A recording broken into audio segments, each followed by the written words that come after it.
Hello, hello, hello. Hi, Lee. We're live. Hello. Hello. Okay. Well, I am Kristen Gutierrez, your host for the Confident Leadership Series. I am a best-selling author. I'm a vice president of sales and marketing at Language Network, and I absolutely love Thursdays at 8:30 Pacific. Today, I'm so excited to be joined by you, Lee Densmer. So why don't you tell us all about you, and then we will kick this thing off. Yeah, I'm wondering how much you want to know about me actually, but let's see. I am a content marketer, which means that I focus on helping B2Bs put together content that draws in attraction and revenue. And I haven't always been a content marketer. We'll talk about that in a minute because it relates to the topic. But I have 23 years in the localization services industry, which is the best industry ever. I have a background in writing, in teaching. I'm a world traveler. I speak Spanish, so I'm all about global. And there you go. What else, Kristen? I love it. I love it. My favorite picture that Lee has shared on the internet is you on your dad's back on that motorcycle. Yeah. So that is classic, and it tells my whole story. We were in Peru. I was born in Peru. My parents were there working. They weren't missionaries or anything like that. They just got a job and got the chance to go there in 1968. My dad's a motorbiker. The picture is of me as a baby in a backpack on the motorbike. Nobody's wearing helmets. Who puts a baby in a backpack on a motorbike in Peru? Like, and where was my mom? Like, where was my mom? Yeah, she was taking the picture.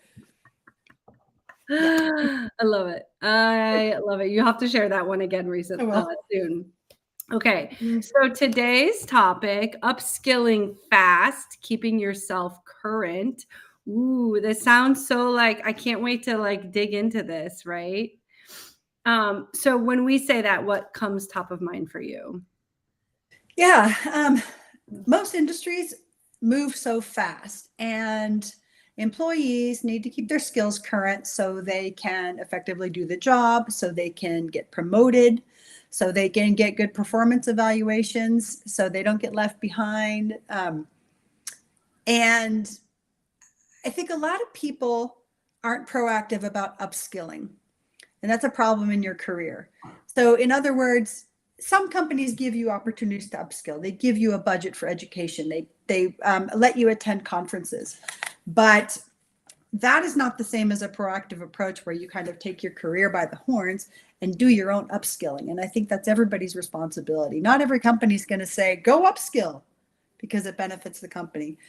So you can lead a horse to water, but you can't make him drink. Companies that are offering these things, the members on the ground, they're not always taking advantage of it, right? I feel like never. Like I've worked for companies that gave you $5,000 of education budget a year. Nobody takes advantage of that. So that's my first tip, is take advantage of that training budget. If your company says we've got a budget for you, why aren't you using it? Sign up for a course, buy some books. Yeah. Side note, there's an IRS rule.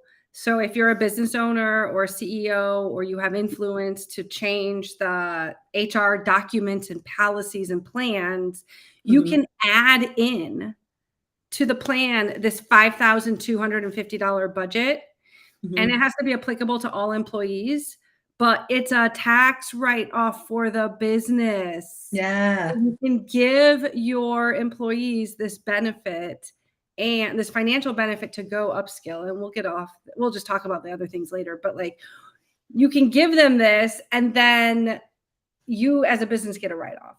Win-win. 100%. Yeah, that's amazing. Right. Okay. But not all policies have that. Not everybody takes advantage of that. And what you're saying, which I love, is the responsibility, the onus is on you as the individual to just take responsibility for it yourself. 100%. 100%. And the other choice is to be stagnant in your career, to not challenge yourself, to not keep your brain engaged, to not advance your career. I mean, you really keep yourself stuck unless you are spending some time on the clock, right? Or on the weekends, upskilling yourself. Yep. Yeah. Yeah. Grow or die, Grow Lee. or die. Yeah. But I didn't always do that in my career. I Nope. think young professionals, yeah, often just kind of wait for it to happen. And maybe you'll promote me or give me a stretch assignment, or maybe you'll send me to a conference, but don't ask for it or advocate for it or go Mhm. for it. Yeah. Yeah, because it is two different things. Like, I don't want people to walk away just because the company has no money in the HR plan to proactively give you. And if your company isn't readily sending you or anybody in your company to conferences, Right.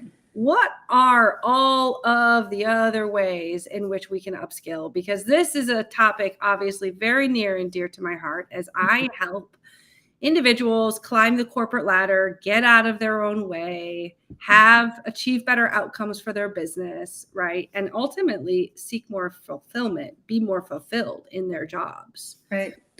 So Yeah. in your opinion, yeah, go ahead. Yeah, I was thinking about this yesterday. I've got 7 ways Ooh. upskill, and actually 8 because we already talked about conferences and using training budgets to go to, taking advantage of conferences if you can.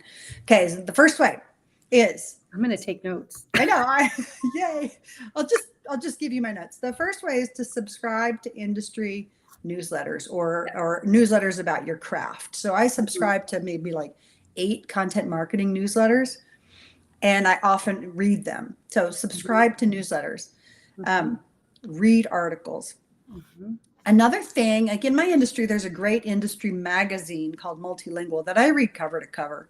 So if you're not getting a premier industry magazine, do. Often that's expensible, in your job. So that's one. Subscribe. Oh, that's all one. Yes. That's one.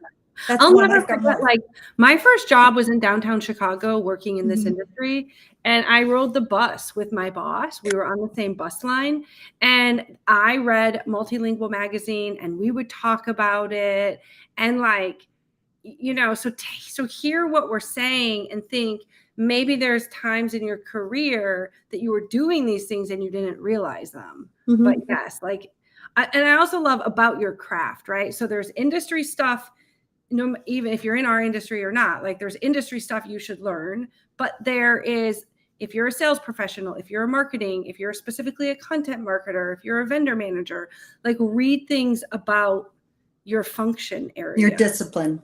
Sure. Yeah. Yeah. So the education is twofold: your industry and your craft. I call it craft. Love it. Second one, books. Buy books. I love books. Love them. Maybe I'm old school, and you can buy it online and put it on your Kindle. But yes, buy books about your craft or about your. Well, you can see my bookshelf. See it? Yeah. So that's my business bookshelf, and that's my travel bookshelf. That's my dream bookshelf. But there's business books. So I have like 8 books on content marketing, and I've read them all, and they're dog-eared, and I mark them up. I use them for LinkedIn posts. Yes, I use them for my strategy all the time. So I have learned a lot from books. Yes. Yeah.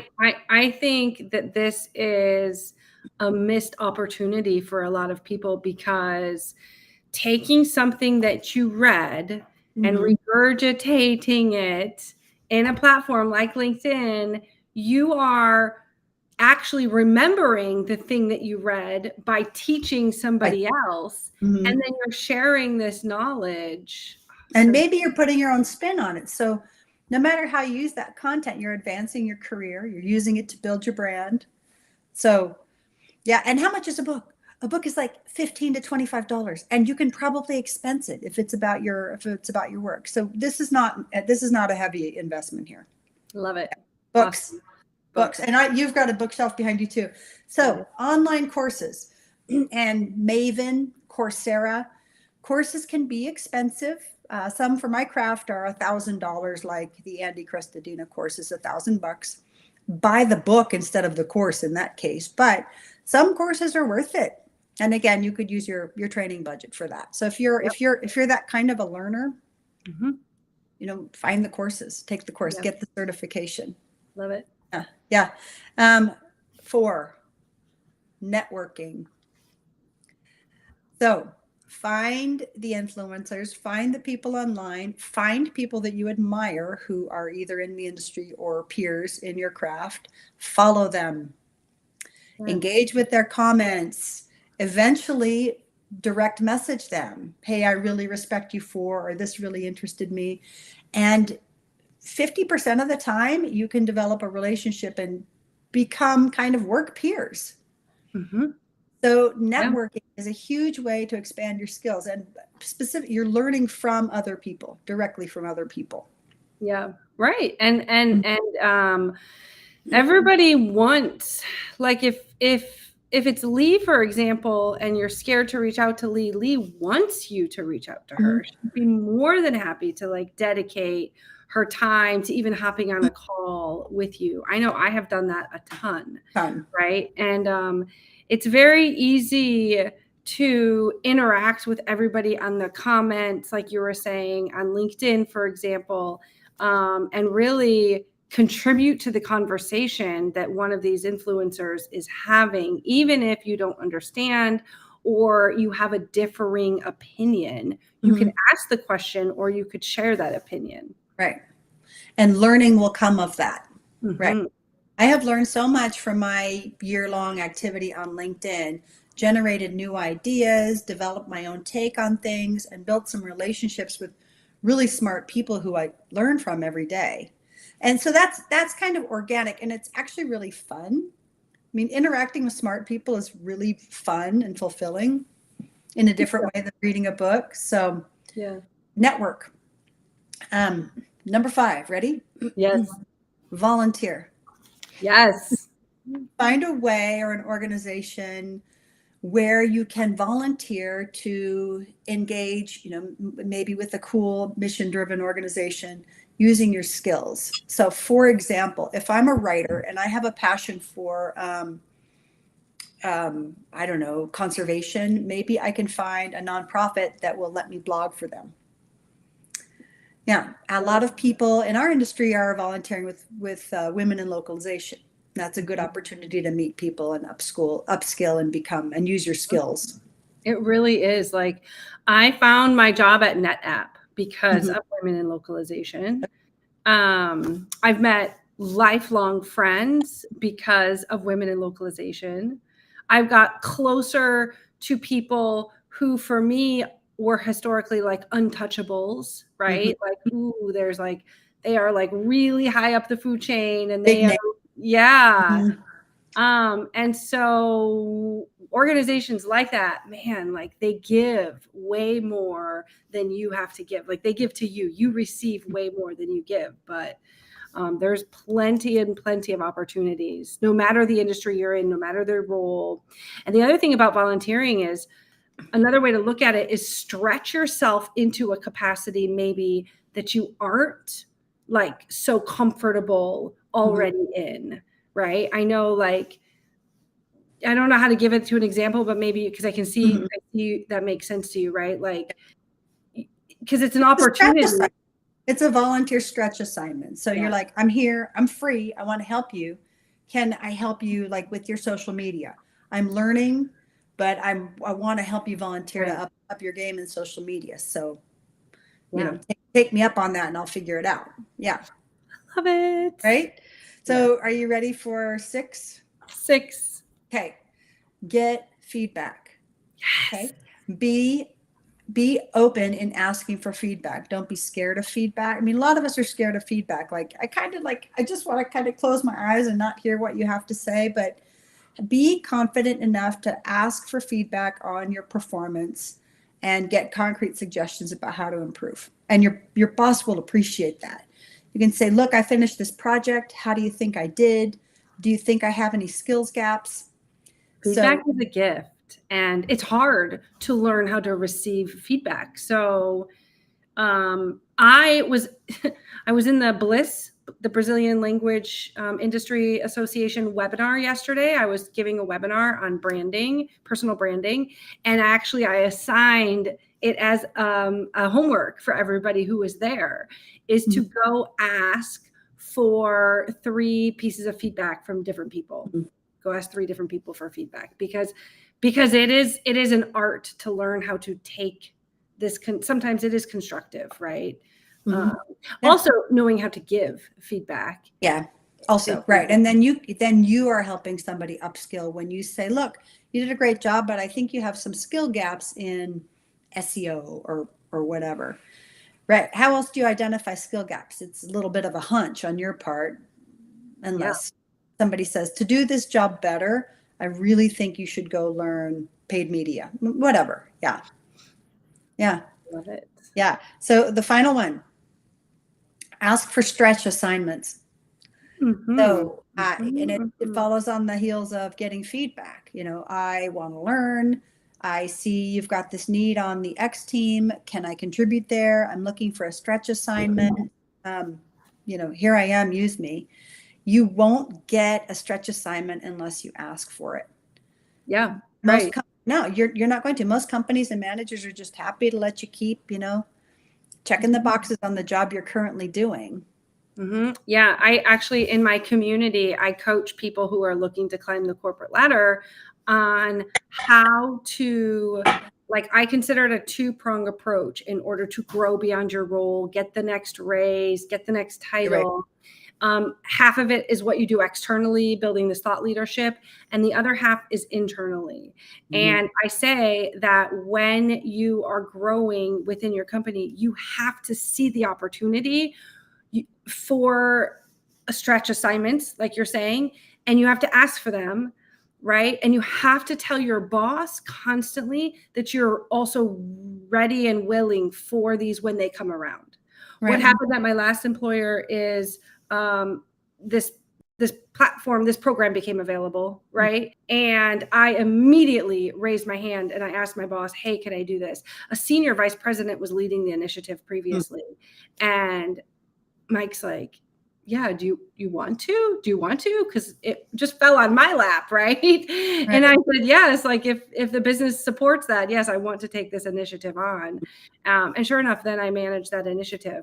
And it was a cross-functional initiative. I had to coordinate with marketing and operations. And that's often what you're seeing, right? When you're stretching with an assignment is you're getting out of your bubble. Yeah. And you're going to more of like a cross-functional type situation, which gives you more visibility internally, and you build better friendships and relationships, and you get exposure to more people. All true. So yeah, that stretch assignment might require a leap of confidence on your part that you can handle it, but there's huge benefits. Yeah. Huge benefits. These are wonderful. This is greatly. I love this. And number 8 was the bonus, conferences. Yeah, conferences. Absolutely. Attend. And conferences are just fun, right? Like the food, the people, the music, you know, all the things. A high energy conference can be really fun. So, and I'll give a 9. A 9 is the mental status. What do you call that? What do you call that? Just the mentality around it. And the mentality is mindset. Yeah. Thank you, mindset. I can learn. I am capable of learning hard things. Right? Mindset. Yep. I'm capable of learning hard things, and that it's worth it, and that it's an investment in yourself. Yep. I have a 10. Oh, keep going. You have a 10. I mean, get rid of the imposter syndrome. You just go for it. If you want to advance in your career and make more money and do more fulfilling thing, put aside any thoughts that you can't do it. Mindset's so important, really. Yeah. 10, mentors. Oh, how could I forget mentors? No, because your list was so good. Yes, but around 10 mentors. Tell us about your experience with mentorship and mentees. And yeah, I mean, it's part of my book. So in Be a Better Sales Leader, I broke it into 3 pillars. And the first pillar is all about asking for help and finding mentors.